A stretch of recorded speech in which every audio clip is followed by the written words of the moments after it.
그러니까 물가 잘 안 잡히는 현상인 겁니다. 그러니까 이렇게 물가 잘 안 잡히는 미국 경제 내부적인 그 거시경제 환경에 더해서 앞에 말씀드렸던 여러 가지 변수들이 작용하다 보니까 파월 입장에서 물가 안 잡힐 수도 있을 것 같아.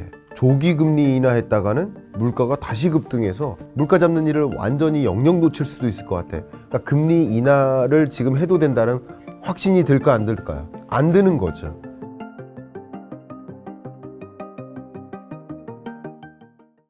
네. 안녕하세요. 오랜만에 또 신사임당 채널에 찾아왔습니다. 저는 김광석이고요. 저는 한양대학교에서 경제학 강의를 하고 있고 또 한국경제산업연구원에서 경제연구를 하고 있습니다. 그리고 매년 여러분께는 아마 경제전망서로 더 익숙해 있으실 것 같고요. 2024년 경제전망서를 최근에 발간했고 2050년까지 경제전망서를 발간하기로 약속한 경제전망의 저자 김광석입니다. 또 경제 읽어주는 남자라는 유튜브 채널을 운영하고 있는 유튜버이기도 합니다. 교수님, 아직 미국의 인플레이션이 다 잡히지도 않은 상황인데 국제유가가 급등하고 있는 상황입니다. 올해 미국 금리 인하 가능할까요? 네, 그 부분 말씀드릴게요. 금리 인상을 왜 했는지를 생각해보면 쉽게 답변이 나옵니다. 금리 인상을 왜 했을까요? 물가 때문에 그래요. 물가 잡으려고 금리를 끌어올린 겁니다. 그 시간을 돌아가 보면 2022년 6월 미국 물가 상승률이 9.1%를 기록했어요. 그 값이 우리 작가님 인생에는 생애 처음 경험하는 높은 물가예요. 지금 우리가 겪고 있는 게. 그게 41년 만에 최고치였거든요. 그러니까 그 어마어마한 인플레이션 쇼크가 찾아왔기 때문에 그 물가를 잡기 위해서 금리를 끌어올렸던 겁니다. 2022년, 23년. 그러면 금리 인하가 언제 가능할까라는 질문, 많은 분들이 이제 생각을 하시기를 그래도 2024년 연내에 금리 인하는 하지 않겠느냐라는 생각을 하고 계시지만, 근데 그 금리 인하가 정확히 언제인가라는 거죠. 그 인하 시점은 계속 생각했던 것보다 자꾸 뒤로 미뤄지는 이유는 생각했던 것보다 물가가 빨리 잡히지 않아서입니다. 답변을 드린다면 금리 인하 시점 언제입니까? 라는 질문은 정확히 바꿔 얘기하면 물가 언제 잡힙니까? 이거고요. 근데 물가 잡힌다는 개념은 뭘까요? 물가가 잡힌다는 얘기는 미국이 혹은 한국이 혹은 중국이, 일본도 마찬가지, 세계 각국이 자기 각 국가가 선정해 놓은 목표 물가가 있는데 미국은 2%예요. 우리나라도 2%고요. 2%라는 목표 물가에 부합할 경우 그럼 물가가 잡힌 거예요. 그럼 물가 상승률이 2%를 웃돌고 있다. 그럼 물가가 아직 안 잡힌 거예요. 그러면 금리 인하 시점은 물가 잡히는 시점이고, 물가 잡히는 시점을 해석한다면 물가 상승률이 2%에 부합할 때라고 볼 수 있겠죠. 그럼 2%에 언제 부합할까를 지금부터 고민을 해봐야 되겠습니다. 한번 자료를 보시면요. 이게 연준에서 판단하고 있는 물가 지표고요. 이 기준의 소비자 물가 상승률을 보시면 그 중에서도 이 빨간색 근원 물가 상승률을 보셔야 됩니다. 그럼 이 근원 물가 상승률이 지금 현재는 2.8%를 기록하고 있는데, 최근 기준이죠. 이 값이 소위 여기 빨간색 선을 그어놨죠. 기준선. 2%로 떨어지면 그러면은 금리 인하할 시점이다라고 생각할 수 있겠습니다. 지금 보면, 얼핏 보면 그냥 전문가적으로 보지 않고 그냥 단순히 이 그래프만 보면 물가 상승률이 어쨌든 2%를 향해 내려올 거라고 느껴지세요? 그죠? 그걸 디스인플레이션이라고 해요. 고물가, 예를 들어서 한 4%, 5%대의 근원 물가 상승률에서 2%를 향해 이렇게 내려오는 현상을 디스인플레이션이라고 합니다. 근데 결국 디스인플레이션 구간이니까 곧 물가 잡힐 거야 라는 생각이 있는 거예요. 그러면 이 근원 PC 물가 상승률의 기준으로 했을 때 2.8%에서 2.0%에 거의 근접했을 때, 예를 들면 2.1, 2.2, 2.3% 이 정도에 도달했을 때 물가 잡혔구나 라는 확신을 가질 수 있어요. 컨빅션이라는 표현을 많이 썼습니다. 그러니까 물가 확실히 잡혔다라는 자신감, 확신을 갖게 될 때 이제 금리 인하 해도 되겠구나. 목표했던 물가는 잡았으니 이제 금리를 정상화해야 되겠구나. 5.5%의 기준금리면 너무 높지 않을까라고 판단하는 것입니다. 현재로서는 이 금리 인하 시점을 이 물가가 정상화되는 소위 2% 수준에 거의 근접하는 그 지점을 금리 인하 시점이라고 보고 있고, 그런 지점을 지금 현재의 페드의 전망대로라고 말씀드린다면 대략 한 7월 달로 무게를 두고 있습니다. 그러니까 6, 7월 가능성을 더 두고 있는데, 근데 7월 달 정도에 조금 더 무게를 두고 있다라고 의견을 설명드리고요. 그런데 정말 물가가 순순히 잡힐 것인가? 그 질문이 던져져요. 순순히 잡히지 않아요. 그걸 뭐라고 하죠? 범피 로드라고 표현하죠. 그래서 최근에 제롬 파월 연준 의장이 범피 로드, 2% 인플레이션 골, 2%라는 목표 물가에 도달하는 동안의 여정, 그 길이 탄탄하다, 울퉁불퉁하다? 울퉁불퉁하다는 거예요. 그만큼 순탄하게 물가 안정화가 가는 게 아니라 방해되는 요소들이 계속 등장한다라는 거예요. 그 방해되는 요소들이 뭐냐? 한 가지가 바로 중동불안이라는, 그 중동불안 속에서 국제 유가가 급등하게 되는, 최근에 국제 유가가 또 90달러를 초과하면서 불안하게 만듭니다. 100달러 초과하는 거 아닐까? 이런 걱정이 됩니다. 근데 만약에 국제 유가가 이렇게 높은 흐름을 계속 가져간다라고 하면 물가에 어떤 영향을 미칠까요? 당연히 물가 상승 압력이 됩니다.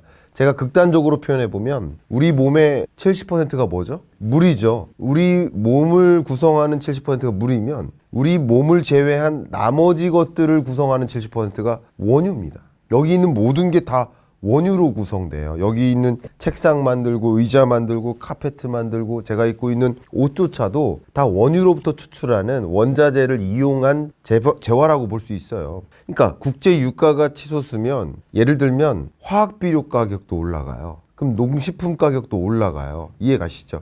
국제 유가가 올라가면 또 예를 들면 낙농업 업계에서도 적정한 온도를 유지하기 위해서 더 많은 그 에너지를 써야 됩니다. 이런 식으로 전반에 걸쳐서 이 국제 유가가 상승하면 물가 상승 압력으로 작용하기 때문에 과연 물가 상승률이 이렇게 2.8%를 향해 왔는데 앞으로도 갈 것인가 하는 의문점을 제기하는 국면입니다.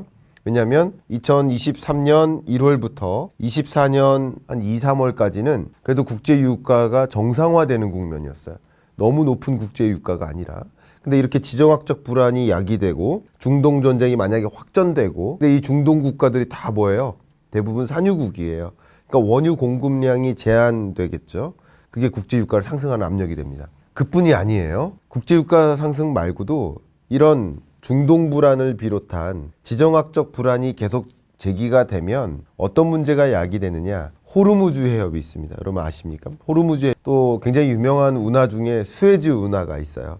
이런 해협이나 운하, 뭐 많은 그 물동량이 지나는, 왜냐하면 대륙이 이렇게 있는데 그 대륙을 우회하면 정말 시간도 많이 걸리고 비용도 많이 드는데 대륙을 우회하지 않도록 관통하는 곳이 있어요. 그게 대부분 해협입니다. 그리고 운하고요. 그러니까 근데 운하나 해협은 상대적으로 이게 어떨까요? 공간이 비좁아요. 그러니까 선박을 납포하기가 쉬워요. 좁으니까 납포하거나 선박을 타격하거나 공격하거나 하기가 좀 쉬워요. 그러니까 호르무즈 해협을 봉쇄시키는 거예요. 봉쇄시키면 전쟁 중에 전쟁을 하는 그런 국가들이 총으로도 전쟁하겠지만 물동량을 못 이동하게 막는 것도, 왜냐하면 이 정치적으로나 혹은 군사 안보적으로 견해가 다른 국가들로 향하는 물동량을 제한하는 거예요. 더군다나 세계적으로 지금 가장 중요한 현안 중에 하나가 물가 잡는 일인데 이 물동량을 차단해 보면 물가가 더 오르는 거죠. 그러니까 물동량이 제대로 해운이 운송이 되지 않아요. 타이완 해협을 중국이 봉쇄한다든가 호르무즈 해협을 만약에 중동 국가가 봉쇄한다든가 이런 일들이 지금 벌어지고 있단 말이에요. 근데 더더군다나 수에즈 운하가 봉쇄되고 수에즈 운하에 그것을 통과하는 해운 물동량을 납포하고 공격하는 일들이 계속 있습니다. 이게 중동 불안이 커지면 커질수록 이런 일들이 더 제기되기 때문에 수요는 있는데 공급이 제대로 되지 않으니 공급망 병목 현상으로 인해서 원자재나 부품 가격이 오를 수밖에 없습니다. 오르지 않는다 하더라도 물류가 더 많은 시간을 걸려서 더 많은 비용을 들여서 우회해서 이동해야 되기 때문에 물류비가 어떻게 돼요? 더 반영되겠죠. 이런 것들이 물가가 서서히 잡히겠구나 하는 그런 마음을 꺾어버리는 거죠. 기대 인플레이션을 다시 올려놓습니다. 그 변수 말고도 좀 재밌는 변수가 또 있는데요. 그게 기후변화예요. 기후변화라는 문제를 제가 2024년 전망할 때 제기를 해드렸었는데, 왜냐하면 유독 2024년은 슈퍼 엘니뇨의 시대다. 그러니까 슈퍼 엘니뇨가 찾아오면 어떤 지역은 가뭄이, 어떤 지역은 홍수가, 어떤 지역은 폭염이, 어떤 지역은 뭐 굉장히 강한 폭설이 뭐 이런 식으로 이상기온 현상이 나타나는 게 엘니뇨예요. 근데 엘니뇨 현상으로 인해서 물가에 어떤 영향을 미칠까? 당연히 물가에 영향을 미치죠. 뭘까요? 바로 곡물 가격 급등이에요. 왜냐하면 이 기상 이변 또 이상 기온에 가장 민감하게 반응하는 것이 곡물 생산량이에요. 심지어 어떤 지역에는 이상 기온 때문에 온도가 올라가가지고 폭염 때문에 메뚜기 떼가 출범해요. 그러면 거대한 그 농경 지역에 메뚜기 떼가 한번 스쳐 지나가면 곡물 생산량이 10분의 1로 줄어듭니다. 그럼 곡물 가격이 어떻게 될까요? 올라가겠죠. 그러니까 그런 기후 변화라는 문제도 역시 계속 갈수록 끊임없이 이상 기온 현상을 만드니까 또 물가가 탄탄하게 잘 잡히겠다라는 그 생각에 방해를 줘요. 변수가 되는 거예요. 근데 또 한 가지 재밌는 거 말씀드릴게요. 이런 기후변화 문제가 어떤 특정 지역에게는 가뭄을 찾아오게 만들고 협곡을 지나는 구간에는 그 수심을 얕게 만들어요. 가장 대표적인 그 협곡이 파나마 운하예요. 근데 파나마 운하는 실제 수심이 얕아졌습니다. 가뭄으로 인해서. 이상기후 때문에. 그러면 이 가뭄 때문에 이 협곡의 파나마 운하의 수심이 얕아지면 자연스럽게 어떤 일이 벌어질까요? 해운 물동량이 많은 대형 화물 운송 해운이 지나지 못해요. 소형 화물 운송 해운만 지날 수 있어요. 그러니까 역시 이 파나마 운하를 통과하지 못하고 우회하면 어떻게 되겠습니까? 물류비가 올라가겠죠. 그러니까 이런 여러 가지 것들이 지금 발생하고 있는 거예요. 이게 다 변수입니다. 물가가 순순히 잡힐까? 그렇지 않을 수도 있다. 라는 방해를 주는 변수들이 있는 거예요. 근데 지금은 이 변수들이 상수화되고 있는 거예요. 아마도 이런 일이 없겠거니 하면서 물가를 전망했던 거예요. 그래서 페드가 보기에도 한 7월 정도에는 목표 물가에 도달하지 않겠어. 이런 생각을 했는데 이런 변수들을 그래도 긍정적으로 판단했는데 지금 긍정적으로 봤던 그 변수들이 부정적으로 작용하는 거예요. 여기에 한 가지 요소가 뭘까요? 바로 미국의 볼티모어 항구. 볼티모어 항구에 사고가 났죠. 교량이 붕괴됐죠. 항구가 지금 작동을 못해요. 운행을 못합니다. 운행 중지 상태인데 아무리 빨리 운행이 재개된다 하더라도 5월이라고 지금 표현하고 있어요. 언론을 보면. 근데 이 볼티모어 항구가 미국으로 향하는 모든 화물은 아닌데 주로 자동차 종류입니다. 자동차나 경트럭이라든가 아니면 농기계 중에도 바퀴 달리는 것들 뭐 이런 거 그거 외에도 석고나 설탕이나 각종 원자재도 이 항구를 지나는데 수입하는 수입 물량이 이 항구를 지나지 못하게 돼요. 근데 특히 미국으로 향하는 자동차 수입액의 한 15% 이상을 볼티모어 항구를 통해 수입이 되는데 그게 제동이 걸리는 거죠. 그게 어떻게 될까요? 당연히 물가 상승 압력이 되겠죠. 원자재나 부품 수급도 안 되고 수요는 있는데 공급이 안 되니 그만큼 물가 상승 압력이 작용해요. 그래서 보시는 것처럼 물가 안정화가 어렵게 만드는 그런 변수들이 여전히 있기 때문에 파월 입장에서 이런 변수들을 아예 고려도 안 한 변수들도 있잖아요. 볼티모어 항구가 봉쇄될지 어떻게 알았어요? 근데 그런 변수들이 새롭게 등장하니까 적극적으로 안심하고 물가 안정화 될 거야라는 그런 마음을 못 먹게 막는 거죠. 거기에 한 가지가 뭐냐면 이 물가 상승률이 지금 2.8%를 기록한다고 했는데 그 물가 상승률을 기록하게 되는 배경이 무엇인지 분해를 해봐야 돼요. 왜냐하면 우리나라의 물가도 계산할 때 460여 가지 소비 품목이 있어요. 그 소비 품목의 가격 등락률을 계산하는 거예요. 근데 그 가격 등락률을 계산하는데 어떤 품목은 급등하는 거고 어떤 품목은 전혀 안 오르거나 떨어지기도 합니다. 근데 이 비교가 언제 기준이에요? 전년 동월 대비예요. 그러니까 2024년 1, 2월 달의 국제 유가는 2023년 1, 2월 달의 국제 유가보다 싸요. 22년, 23년 초까지가 굉장히 높은 국제 유가의 흐름이었기 때문에. 그러니까 결국 국제 유가는 전년 동월 대비 어때요? 마이너스예요. 그러면 여기 그래프를 보시면 그것을 해부해 보면 이렇습니다. 에너지 물가의 그 기여도는 마이너스 기여도예요. 계속 23년 3월부터 내내 마이너스 기여도였습니다. 그러니까 물가 상승 압력이 아니라 물가 하방 압력인 거예요. 나름 끌어내리고 있는 역할을 해왔던 거예요. 왜냐하면 물가의 개념 자체가 전년 동월 대비이기 때문에. 그런데 에너지는 도움을 줬고 식료품 물가의 기여도도 계속 빠졌죠. 근데 중요한 것은 근원 물가의 기여도, 식료품과 에너지 물가를 제외한 나머지 물가를 바로 근원 물가라고 하는데 근원 물가의 기여도는 안 빠지고 있죠. 근원 물가의 기여도 중에 특히 뭐가 안 빠지고 있나요? 보시면 근원 상품 물가는 기여도가 그래도 1.5, 0.4 이러다가 지금 최근에 0이거든요. 근원 서비스 물가의 기여도가 안 빠지고 있어요. 근데 임금 상승률이 떨어져야 됩니다. 늘어나야 됩니다. 라는 것을 말씀드리는 것이 아니라 근원 서비스 물가가 떨어지려면 임금 상승률이 떨어져야 된다라는 것을 말씀드릴게요. 왜냐하면 근원 상품의 경우에는 원자재 가격이 떨어지면 상품 가격이 떨어져요. 원자재 공급이 많아지면 또 상품 가격이 떨어져요. 그런데 서비스업의 가격은 가장 많은 그 비용 구조가 뭐예요? 인건비예요. 그럼 임금 상승률이 좀 강하게 둔화되면 서비스업 가격 등락률이 어떻게 되겠습니까? 좀 둔화될 수 있겠죠. 그런 면에서 근원 서비스 물가가 잡혀야 물가가 잡힌다라고 지금 표현할 수 있겠는데, 근데 앞에 말씀드렸던 것처럼 물류비가 올라요.